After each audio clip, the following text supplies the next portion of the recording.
আসসালামু আলাইকুম ভাইয়া। ওয়ালাইকুম আসসালাম আমি কি আর রহমতুল্লাহ। ঢাকা থেকে বলছি।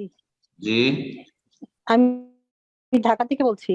ভাই আমার বলেন। একটা প্রশ্ন হলো, যে এই আমি তো আল্লাহর রহমতে এখন অনেক কিছু জানি।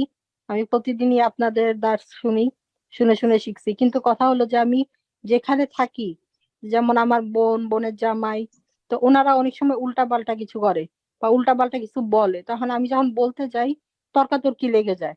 তা এখন এই ক্ষেত্রে তর্কাতর্কি না করে আমি যদি চুপ হয়ে যাই, এই ক্ষেত্রে কি আমি আল্লাহর কাছে গুনাহগার হয়ে যাব যে আমি জানা সত্ত্বেও কেন তাদেরকে সাবধান করলাম না? কারণ আমি প্রথম প্রথম করতে যেতাম, কিন্তু তারা মানতো না।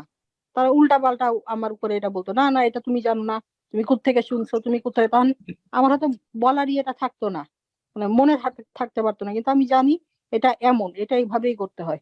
তো এই ক্ষেত্রে যদি আমি চুপ হয়ে যাই, তো আমি কি আল্লাহর কাছে গুনাহগার হয়ে যাব?